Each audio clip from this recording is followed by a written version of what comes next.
Subscribe करें competitive English channel को और बेल आइकन को दबाएं। इंग्लिश की लेटेस्ट वीडियो सबसे पहले पाएं।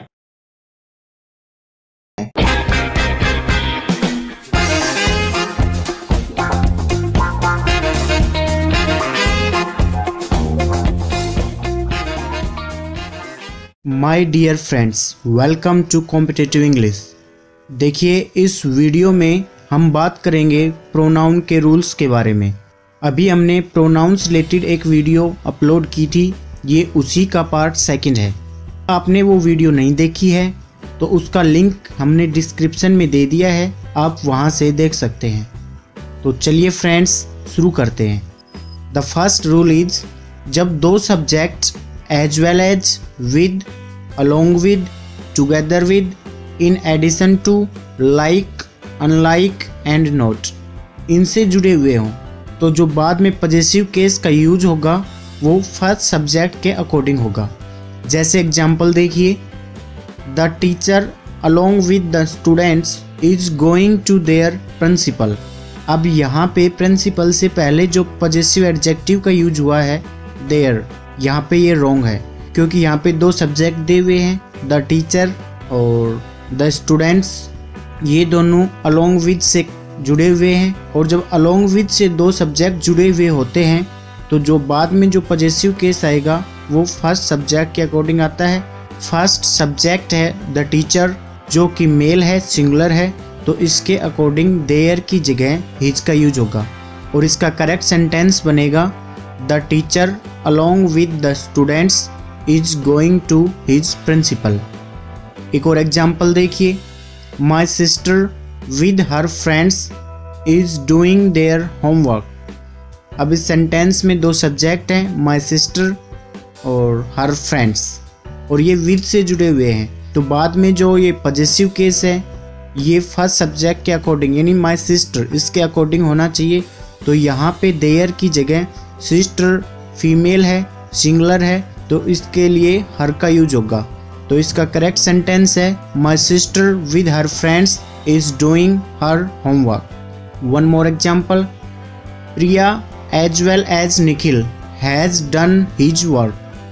अब इस सेंटेंस में जो हिज का यूज है ये रॉन्ग है क्योंकि जो सब्जेक्ट्स हैं प्रिया और निखिल ये एज वेल एज से जुड़े हुए हैं और जब दो सब्जेक्ट्स एज वेल एज से जुड़ते हैं तो जो बाद में पॉजेसिव केस का यूज होता है वो फर्स्ट सब्जेक्ट के अकॉर्डिंग, जो कि है प्रिया, ये एक फीमेल है तो इसके लिए हर का यूज होगा। तो इसका करेक्ट सेंटेंस बनेगा Priya as well as Nikhil has done her homework. I hope ये रूल क्लियर हो गया होगा।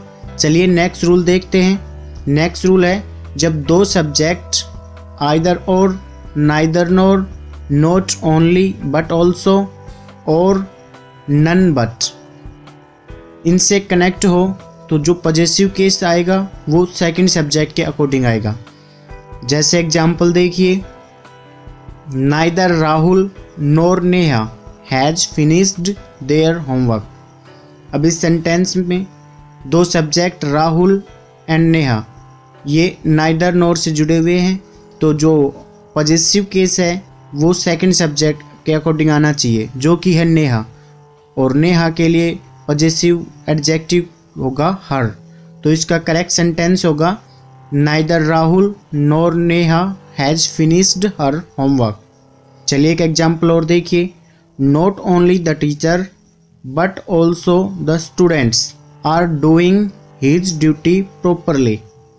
अब इस सेंटेंस में the teacher and the students दो सब्जेक्ट्स हैं जो कि not only and but also से जुड़े हुए हैं तो जो पॉजेसिव एडजेक्टिव है वो सेकंड सब्जेक्ट के अकॉर्डिंग आना चाहिए, जो कि है द स्टूडेंट्स, और ये प्लूरल है तो प्लूरल के लिए हम यूज करेंगे देयर। तो इसका करेक्ट सेंटेंस होगा not only the teacher but also the students are doing their duty properly. चलिए फ्रेंड्स नेक्स्ट रूल देखते हैं।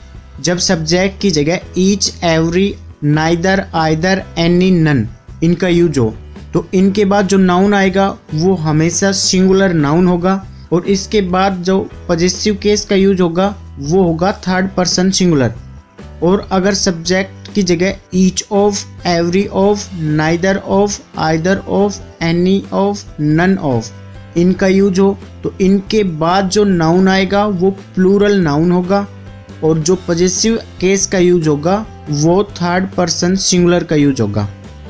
यानी जो पॉजेसिव केस आएगा वो दोनों ही केस में सिंगुलर और थर्ड पर्सन का यूज होगा, बट जो नाउन है अगर ऑफ के बाद आई है तो प्लूरल अदरवाइज सिंगुलर। जैसे एग्जाम्पल देखिए, each boys were doing their homework. अब यहाँ पे ईच के तुरंत बाद नाउन का यूज है जो कि सिंगुलर होना चाहिए और इसके बाद जो पॉजेसिव एडजेक्टिव का यूज हुआ है देयर, ये भी सिंगुलर होना चाहिए। बॉय के अकॉर्डिंग हिज का यूज होगा तो इसका करेक्ट सेंटेंस बनेगा each boy was doing his homework. एक और एग्जाम्पल देखिए, neither of the two brothers are doing their duty honestly.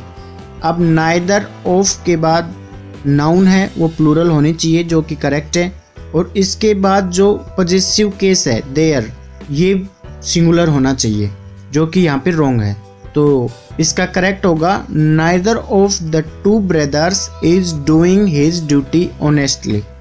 ये बहुत ही इंपॉर्टेंट है फ्रेंड्स। नाइदर ऑफ के बाद जो नाउन होगा वो प्लूरल होगा, उसके बाद जो वर्ब का यूज होगा वो सिंगुलर और पॉजेसिव केस का यूज होगा वो भी सिंगुलर का यूज होगा। आई होप क्लियर हो गया होगा। नेक्स्ट रूल देखते हैं, जब दो नाउन एंड से जुड़े हुए हों तो उनके बाद जो वर्ब का यूज होगा वो प्लूरल वर्ब होगी और उसके बाद अगर पॉजेसिव केस का यूज होता है तो वो भी प्लूरल होगा। जैसे एग्जाम्पल देखिए, the poet and the writer did his work on time.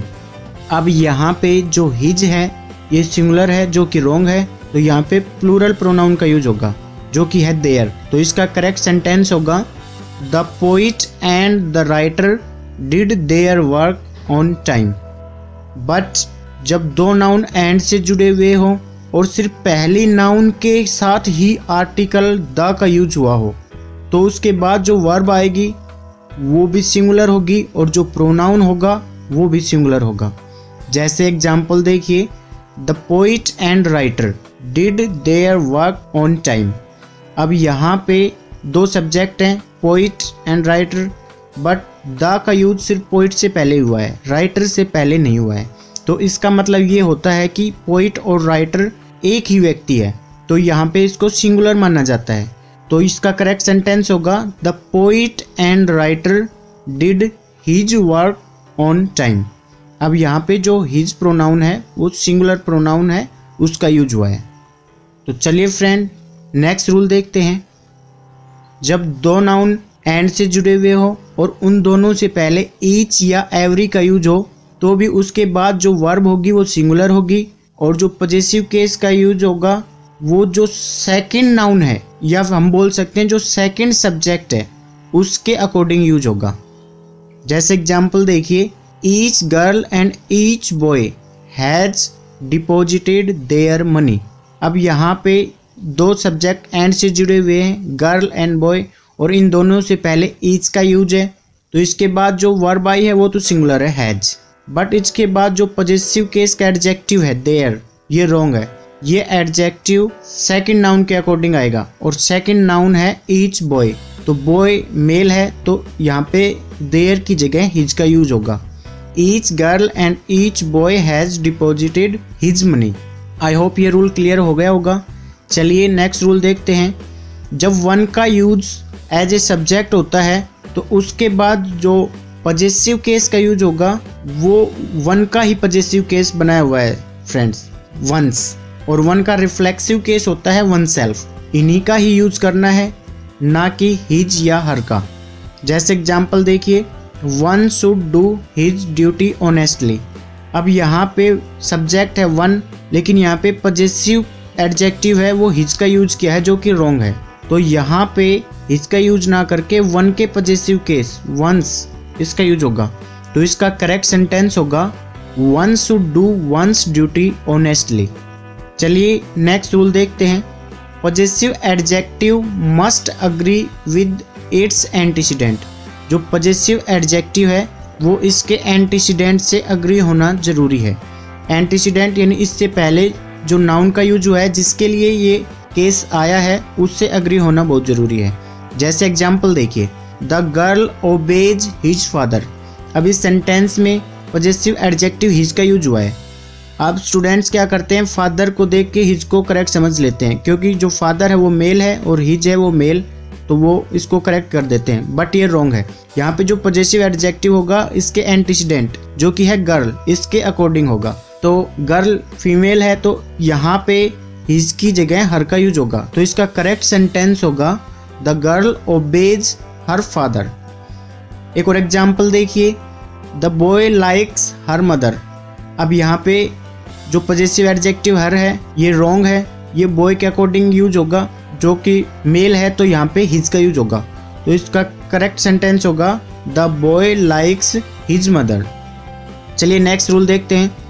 When a gerund is preceded by a personal pronoun, the pronoun must be in the form of possessive adjective. अगर gerund से पहले किसी pronoun का use होता है तो वो possessive adjective की फॉर्म में ही यूज होना चाहिए, किसी दूसरी फॉर्म में इनकरेक्ट होगा। जैसे एग्जाम्पल देखिए, the fact of me being a stranger does not excuse his conduct. Friends, gerund क्या होता है, वर्ब प्लस आईएनजी की जो फॉर्म होती है वो जिरेंड होती है, और जिरेंड का यूज एज ए नाउन किया जाता है, इसको वर्बल नाउन भी बोलते हैं। तो नाउन की तरह यूज होता है, तो इससे पहले पॉजेसिव एडजेक्टिव का यूज होगा। अब यहाँ पे इस सेंटेंस में बीइंग, बी में आईएनजी का यूज है, ये जिरेंड है, इससे पहले मी का यूज हो रहा है जो कि आई का ऑब्जेक्टिव रूप है, और यहाँ पे पॉजेसिव एडजेक्टिव होना चाहिए, तो मी की जगह पॉजेसिव एडजेक्टिव माई का यूज होगा। तो इसका करेक्ट सेंटेंस होगा the fact of my being a stranger does not excuse his conduct. Next example देखिए, I was confident of my doing well in the exam. अब इस सेंटेंस में डूइंग जो कि जिरेंड है, इससे पहले माई पॉजेसिव एडजेक्टिव का यूज हुआ है, तो ये सेंटेंस करेक्ट है। आई was confident of my doing well in the exam. चलिए नेक्स्ट रूल देखते हैं। Never use apostrophe S with possessive case. Possessive case के साथ कभी भी अपोस्ट्रोफी एस का यूज नहीं होता है। जैसे the baby is playing with its parents. अब यहाँ पे इट्स में अपोस्ट्रोफी एस लगा रखा है जो कि रॉन्ग है। इसका करेक्ट सेंटेंस होगा the baby is playing with its mother, यानी अपोस्ट्रोफी एस है, उसका यूज नहीं होगा। सो फ्रेंड्स, अगर ये वीडियो आपको अच्छी लगे तो इसे लाइक करें, अपने फ्रेंड्स के साथ शेयर करें, और अगर आपने हमारे चैनल को सब्सक्राइब नहीं किया है तो प्लीज़ चैनल को सब्सक्राइब करें, और इससे नेक्स्ट जो रूल्स हैं वो हम नेक्स्ट पार्ट में डालेंगे। So thank you so much.